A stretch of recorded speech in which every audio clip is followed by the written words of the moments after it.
La caída final de Jerusalén, el día que Saladino arrebató la ciudad santa a los cristianos. Querido amigo, recuerda suscribirte y activar las campanitas de notificaciones. Somos tus amigos, Ariel Cáceres y Mercedes García, dos personas cultivadas y amante a la historia del pueblo de Dios, arrollada por los ciclones político-militares y religiosos que asolaron Oriente Próximo en la Edad Media. La ciudad cambió una y otra vez de manos en una inercia vertiginosa, hasta que la cristiandad la perdió para siempre. Jerusalén fue uno de los pilares políticos y religiosos del Imperio Bizantino, una de las 4 sedes del debate doctrinal cristiano.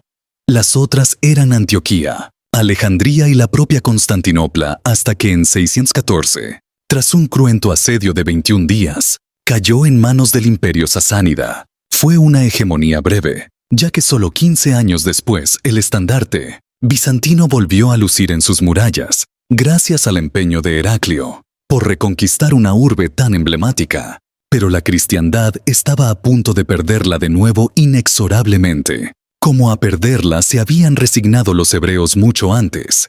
En el año 70, cuando las legiones de Tito desplegaron el rodillo romano en la ciudad, en 638, el califa Umar ibn al-Jattab tomó Jerusalén al asalto. No se trataba de un simple trámite militar, ni de una operación de valor exclusivamente geoestratégico. La centralidad simbólica de la ciudad en la tradición judeocristiana tenía raíces muy remotas. Según el Antiguo Testamento, Adán fue creado en el lugar en el que muchos siglos después habría de edificarse el Templo de Jerusalén. La urbe es citada hasta en 669 ocasiones en la Biblia hebrea como ciudad santa del judaísmo.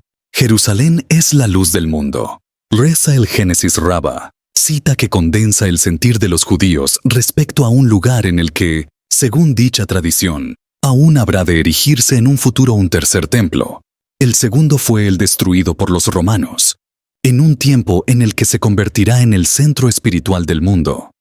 Para los cristianos, a su vez, Jerusalén está íntimamente ligada a la figura de Jesús. En los patios del templo, dice el Nuevo Testamento, el Hijo de Dios predicó su mensaje y curó a los enfermos, y en ella vivió el Calvario antes de ser crucificado en el Gólgota, junto a las inexpugnables murallas de la ciudad santa. Un símbolo de 3 religiones. No es de extrañar, por tanto, que su caída en manos infieles fuera un verdadero seísmo político-ideológico en la Alta Edad Media.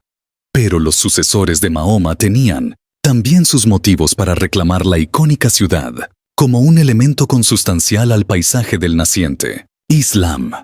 Los musulmanes rendían culto a algunos de los profetas vinculados históricamente con Jerusalén, como David, Abraham, Salomón. Y claro, el propio Jesús. Si te interesa nuestro contenido, activa la campanita, ya que todos los martes y jueves subimos contenido de valor. Gracias. Además, dice la tradición que el profeta recaló allí durante una noche y que ascendió a los cielos. Jerusalén se convirtió así en una de las 3 ciudades santas del Islam, junto con la Meca y Medina, y fue, de hecho, la primera hacia la que los fieles debían dirigir sus rezos a la hora de la oración. Tampoco sorprenderá, pues, que la toma de la ciudad por el califa Umar fuera celebrada con júbilo por parte de toda la comunidad islámica. Las 3 religiones del libro, como vemos, tenían argumentos de sobra para reclamar Jerusalén como propia.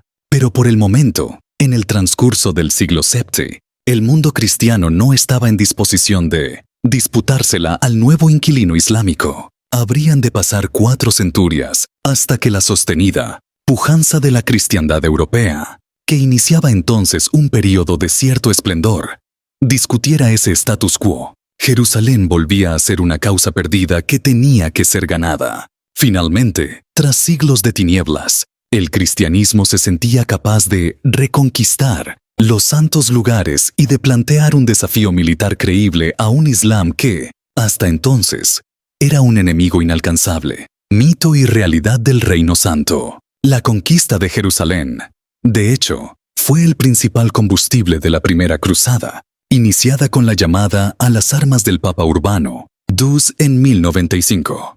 Y en efecto, a mediados de julio de 1099, El ejército cruzado enmendó los 4 siglos de afrenta, forzando el derrumbe de las precarias defensas de la ciudad triplemente santa, y devolvió así al cristianismo uno de sus símbolos más definitorios. Nacía el reino de Jerusalén, cuyo primer monarca, Godofredo de Bouillon, duque de Lorena, era uno de los líderes de aquella expedición a Tierra Santa. En un principio, algunos cruzados sostuvieron la idoneidad de configurar el reino como una teocracia, pero desde el ascenso al trono de Balduino I, heredero de Godofredo, quedaron fijadas las bases de una monarquía secular tradicional, a imagen y semejanza de las de los principales estados europeos. El mito de la Ciudad Santa estaba lleno de épica, pero la realidad era mucho más prosaica. La capital del nuevo estado cruzado, cuyas dimensiones fueron variando continuamente con el tiempo según fluctuaban los equilibrios territoriales entre cristianos y musulmanes, en nada se parecía al pozo de abundancia que describía la Biblia. Se trataba, por el contrario, de una región muy pobre desde el punto de vista agrícola y alejada de las principales rutas comerciales y los puertos marítimos de referencia. La conquista cristiana se había saldado, por otro lado, con la ejecución o deportación de buena parte de la población musulmana y judía, por lo que ahora era una ciudad casi fantasma, con muy pocos incentivos para que nuevos colonos se instalasen en ella.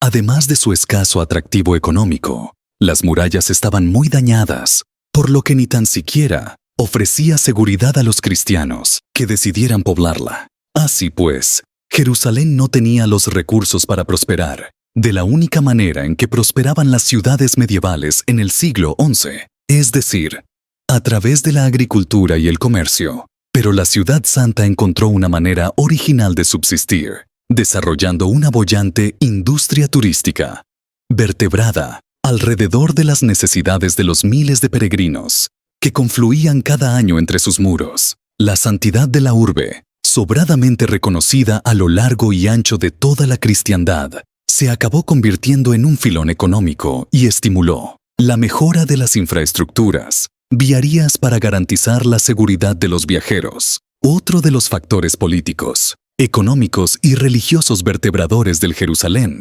cristiano fue el florecimiento, en el transcurso del reinado, de Balduino II, rey de Jerusalén, desde 1118, de las órdenes militares. Estas pronto se convirtieron en una característica definitoria de la ciudad. Primero fue la Orden de San Juan, los hospitalarios.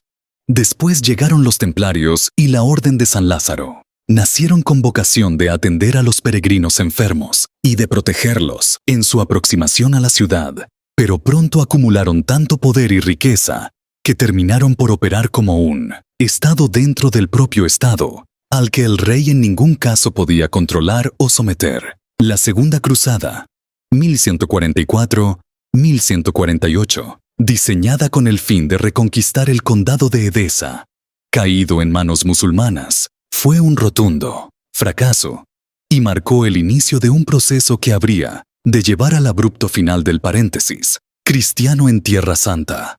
El reino de Jerusalén había entrado en horas aciagas. En 1161 se sentó en el trono Balduino IV, un adolescente enfermo de 13 años, en un contexto de crisis y colapso que requería la determinación y energía de un estadista mucho más curtido que él. Antioquía y Trípoli, por su parte, quedaron reducidas a escombros a causa de un letal terremoto que quebró la tierra en 1170, y la derrota de Bizancio contra los turcos seleucidas no hacía sino aislar más aún al ya de por sí aislado reino de la Ciudad Santa. Decadencia cada vez más acusada. Balduino, que según las crónicas no tenía muchas más habilidades que la perseverancia y el amor a los caballos, padecía lepra desde muy niño. Era un joven lisiado y desfigurado, un monarca débil incapaz de frenar las disputas entre facciones, cada vez más acusadas en la corte, y el poder omnímodo de las órdenes militares.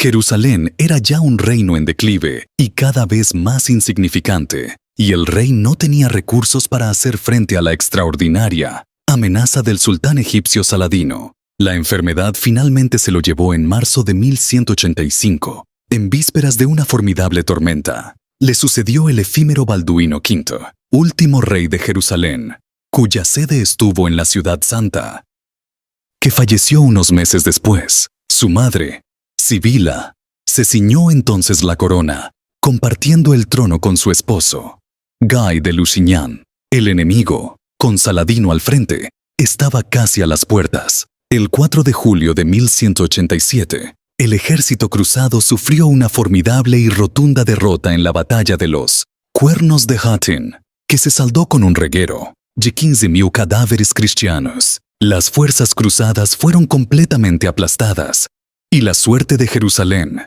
quedó en manos de un ejército casi sin soldados. Tal fue el extraordinario balance de caballeros caídos. El reino estaba a merced de sus enemigos, sin hombres aptos para el combate y con ciudades y castillos completamente desguarnecidos. El 18 de septiembre de ese mismo año, Saladino dispuso sus efectivos para propinar el golpe de gracia, dando inicio al asedio de Jerusalén. La suerte estaba echada. En la ciudad no quedaban hombres de armas, todos ellos caídos en Hattin. Entre sus muros solo había para resistir 30.000 civiles y otros tantos refugiados, procedentes de territorios circundantes ya sometidos por Saladino.